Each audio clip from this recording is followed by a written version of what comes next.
Welcome to my YouTube channel. Today in this session we are going to cover the ninth standard mathematics part 1 chapter number first set. In the previous video we have seen practice set 1.1 and 1.3 1.2 and some part of the 1.3 also. In this session we are going to cover the another topic, that is the another point, that is the universal set.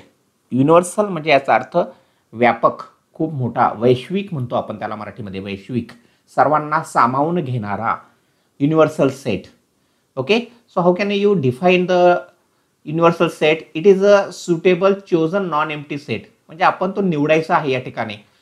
कसा निवडायचा आहे तर तो non empty असला पाहिजे या ठिकाणी, non empty. आणि अशा प्रकारे असला पाहिजे की of which all the sets under the considerations are the subset of that set. आपण ज्या सेटचा विचार करणार आहोत ते सगळे सेट या सेटचे सबसेट असले पाहिजे. That set is called as the universal set. म्हणजे विश्व म्हणतो की नाही आपण, सगळं विश्व जे आहे तो वैश्विक त्या ठिकाणी म्हटलेलं आहे, विश्वामध्ये सगळं सामावलेलं आहे. तशा पद्धतीने जे सेट्स या ठिकाणी आपण कन्सिडरेशन करणार आहे, त्याच्यावर काही ऑपरेशन्स आपण या ठिकाणी करणार आहोत, तर ते सगळेच्या सगळे सेट आपण जो एक निवडलेला नॉन एम्प्टी सेट असतो त्याचे सबसेट असतील. तर आपण जो एक योग्य पद्धतीने निवडलेला जो नॉन एम्प्टी सेट आहे, that non empty set is called as the universal set. Okay, universal set is generally denoted by the capital letter U and generally it is represented by the rectangle in the Venn diagram. म्हणजे Wien डायग्रामने आपल्याला जर ते दाखवायचे असेल तर आपण त्याला रेक्टँगलचा use आपण या ठिकाणी करणार आहोत. वेन डायग्रामने आपल्याला सेट रिप्रेझेंट करायचं असेल तर you can use circle, triangle, square etcetera. म्हणजे त्या पद्धतीने आता आपल्याला युनिव्हर्सल सेट जर दाखवायचं असेल तर आपण ते जनरली रेक्टँगलने शो करायचं आहे. म्हणजे तो एक सिम्बॉलिक आहे की रेक्टँगलने शो केलेला सेट जो आहे तो या ठिकाणी युनिव्हर्सल सेट असतो. ओके, हा पॉईंट आता आपला क्लिअर होईल जेव्हा आपण 1.3 मधले काही एक्झाम्पल्स घेऊ त्यावेळेस. आता दुसरा मुद्दा याच्यामधला आहे या ठिकाणी कॉम्प्लिमेंट ऑफ द सेट. कॉम्प्लिमेंटचा अर्थ थोडक्यात आपण या ठिकाणी म्हणूया सप्लिमेंट, थोडक्यात सप्लिमेंट टाईप. तर कशी डिफाईन आपल्याला करता येईल की you be the universal set. एक निवडलेला सेट आहे आपण, एक बरोबर आहे युनिव्हर्सल सेट, आणि एक ए सेट आपण या ठिकाणी विचार करतोय. A is the subset of the set U. Then the elements of U which are not containing in the set A. A मध्ये नसलेले परंतु यू मध्ये असलेले जे एलिमेंट्स आहेत त्यांनी एक सेट तयार होईल. That set is called as the complement of the set A. एचा आपण विचार करतोय म्हणून त्याला म्हणू आपण complement of A.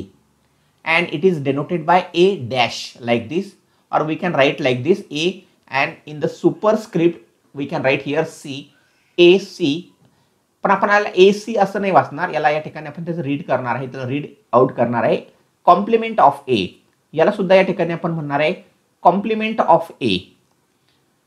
Complement of a can be define or can be written by the rule method like this. Complement of a is equal to set of all x such that x is the element of u but it is not the element of a.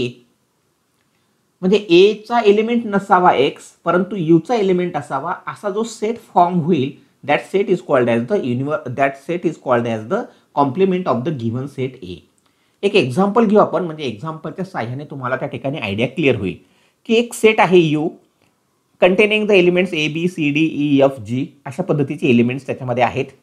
आणि ए set आपण या ठिकाणी त्याचा विचार करतो आहे बी D F या सेटचा. तर या बी डी एफ एलिमेंट्स याच्यामध्ये आहेच, कारण आपण या ठिकाणी म्हटलेलं आहे ऑलरेडी की A is the subset of you.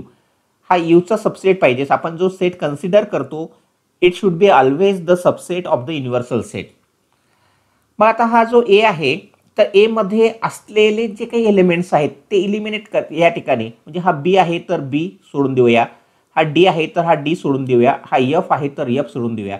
Remaining elements कुठले आहेत? ए आहे, सी आहे, ई आहे आणि जी आहे. यांचा एक सेट तयार होईल. हा इथं सेट तयार झालेला आहे. That set is called as the complement of A. A मध्ये नसलेले परंतु यू मध्ये असलेले जे काही एलिमेंट्स आहेत त्यांचा जो सेट तयार होईल त्या सेटलाच म्हणायचं आपण complement of the given set A. Okay, आता कॉम्प्लिमेंटचा कॉम्प्लिमेंट असेल, कॉम्प्लिमेंट ऑफ ए आहे आणि परत त्याचा कॉम्प्लिमेंट आहे, तर complement of the complement means itself A. म्हणजे या कॉम्प्लिमेंटचा कॉम्प्लिमेंट घेतला आपण या ठिकाणी तर आपल्याला सेट भेटणार आहे ए, हा ओरिजिनल सेट या ठिकाणी भेटणार आहे. बघूया कशा पद्धतीने. तर लेट अस सी हिअर. आता याचा कॉम्प्लिमेंट हा ए कॉम्प्लिमेंट आहे, याचा कॉम्प्लिमेंट मला काढायचा आता या ठिकाणी. Hence complement of A. Okay, म्हणजे या ए डॅशचा डॅश अशा या पद्धतीने. मग आता या ठिकाणी बघूया, तर हे एलिमेंट्स आता आपल्याला घेता येणार नाही कॉम्प्लिमेंट ऑफ ए करताना. म्हणजेच कोणते एलिमेंट्स असणार आहेत, तर बी आहे, डी आहे आणि एफ आहे.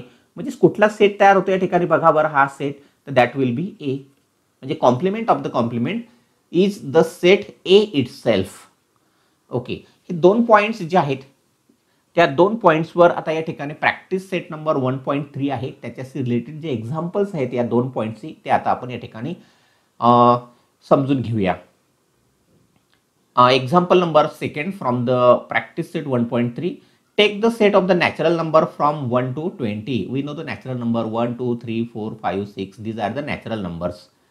व 1 पासून तर 20 पर्यंतचा आपण आता हा सेट जो आहे नॅचरल नंबरचा, याला आपण आता युनिव्हर्सल सेट या ठिकाणी म्हणणार आहोत. Okay, and set X and Y,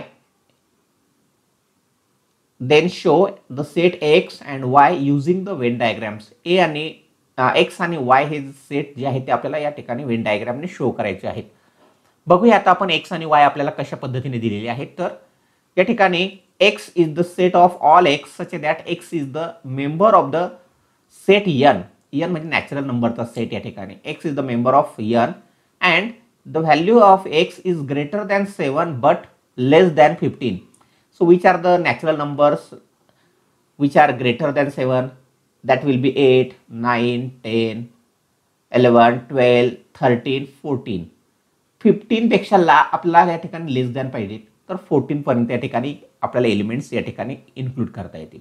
list मेथडने we can write this set X with the help of the list method. Y is the set of the Y such that Y is also the element of N but n is a prime number, x is the prime number from 1 to 20. इथं त्यांनी prime number म्हटलेला आहे या ठिकाणी. जसं इथं या ठिकाणी म्हटलं x greater than or less greater than 7 and less than 15, तसं इथे ठिकाणी म्हटलंय त्यांनी प्राईम नंबर. कुठपर्यंत प्राईम नंबर? फ्रॉम 1 to 20 मधले जे प्राईम नंबर्स आहेत त्यांचा तो सेट आहे. Okay, let us try to solve this example. Solution of this set, we can write the universal set very easily. Set of the natural numbers from 1 to 20. So universal set is written here like this. X is the set as per defined here greater than 7. The numbers, natural numbers greater than 7 are 8, 9, 10 and smaller than 15 are up to the 40. X हा set आपल्याला या ठिकाणी लिहिता येईल. Okay, you can write the set Y also. We can show now the set X with the help of the Venn diagram. The universal set is shown here by the rectangle. In the rectangle there are elements from 1 to 20. And in that rectangle there is a set x, and which is within the circle here 8, 9, 10, 11, 12, 13 and 14. म्हणजे हे जे numbers आहेत greater than 7 and less than 15 हे numbers आपण या ठिकाणी या circle मध्ये लिहिलेले आहेत. तर अशा पद्धतीने आपण हे वेन डायग्रामने शो केलेले आहेत. ओके, फर्स्ट एक्झाम्पल म्हणजे हा एक्स जो आहे तो आपण या ठिकाणी वेन डायग्रामने शो केलेला आहे. आता आपल्याला हा वाय जो सेट आहे तो आपल्याला वेन डायग्रामने शो करायचा आहे. युनिव्हर्सल सेट आपला ॲज इट इज आहेच already 1, 2, 3, 4 up to 20 and Y is the set of the prime number from 1 to 20. The first prime number is 2, then 3, 5, 6 is not the prime number, 4 is not the prime number, so it is not included in this set, though it is natural number, but these are not included in the sets. Why? Because they are not the prime numbers. Only prime numbers are included from 1 to 20. 1 पासून तर 20 पर्यंतचे prime numbers या ठिकाणी आपण फक्त include केलेले आहेत. Okay, आता हा सेट आपल्याला या ठिकाणी वेन डायग्रामने शो करायचा आहे. Show the universal set by the rectangle and then Y in the circle. Okay, like this. U is the set shown here and Y is the set shown here 2, 3, 5, then 7, 11, 13, 17 and 19. These are the prime numbers from 1 to 20. या अशा पद्धतीचे examples आपल्याला परीक्षेला विचारत असतात. Very simple examples are here in the practice set 1.3. So let us move to the another example. The third example is like this. U is the set already given by listing method 1, 2, 3, 7, 8, 9, then 10, 11, 12. P is the set given 1, 3, 7, 10. Show that set U, set P and complement of P by Venn diagram. Read this complement of P and then we have to verify the complement of P, complement of the complement of P is equal to P. Verify करू आपण with the help of this example. Okay. So first of all we try to show the set U with the help of the Venn diagram. Generally this set U means universal set is generally denoted by the represented by the rectangle. So like this. Here U is written here or in this way, like this, in this way. And in the universal set, this P is shown here containing the element 1, 3, 7 and 10. The remaining element, the set of the remaining element is the complement of P. It is shown here 2, 8, 9, 11 and 12. These are the elements of the complement of P. म्हणजे P मध्ये नसलेले पण you मध्ये असलेले जे elements आहेत त्याचा म्हणतो आपण कॉम्प्लिमेंट ऑफ द पी. अशा पद्धतीने आपल्याला या ठिकाणी वेन डायग्रामने आपण या ठिकाणी शो केलेला आहे. ओके. नाव आता आपल्याला सेकंड व्हेरीफाय करायचं आहे. Verify U is the set containing 1, 2, 3 like this up to 12. P dash is written here. Okay. P dash is written here. P आपल्याला हा असा दिलेला आहे 1, 3, 7, 10. मग याच्यामध्ये नसलेले पण यू मध्ये असलेले एलिमेंट्स म्हणजे या ठिकाणी complement of P. It is also shown here like this. आता याचा कॉम्प्लिमेंट आपण घेऊया. याचा complement, complement of the complement. याचा कॉम्प्लिमेंट म्हणजे हे 2, 8, 9, 11 हे याच्यातून आपण या ठिकाणी घ्यायचे नाही. 2 आहे, त्याच्यानंतर 8 आहे, 9 आहे, 11 आहे आणि 12 आहे. हे नंबर्स घ्यायचे नाहीत. तर त्याला म्हणतो आपण complement of the complement of P. कुठले कुठे रिमेनिंग आहे? 1 आहे, 3 आहे, 7 आहे, 10 आहे. So let us name at 1. त्याला एक नंबर नाव देऊया. आणि आपल्याला हा दिलेलाच आहे ऑलरेडी 1, 3, 7, 10. या दोघांचं ऑब्झर्वेशन करा या ठिकाणी. या दोघांचं ऑब्झर्वेशन म्हणजे या ठिकाणी हा complement of the complement of P ची व्हॅल्यू आणि या ठिकाणी या ए ची व्हॅल्यू जी आहे, जो सेट आहे तो सेम आहे, इक्वल सेट आहे. दोन्ही इक्वल सेट आहे. म्हणजे from 1 and 2 we can conclude that complement of the complement of P is equal to itself P. Very simple examples are here. Thank you for watching. Keep watching, keep learning.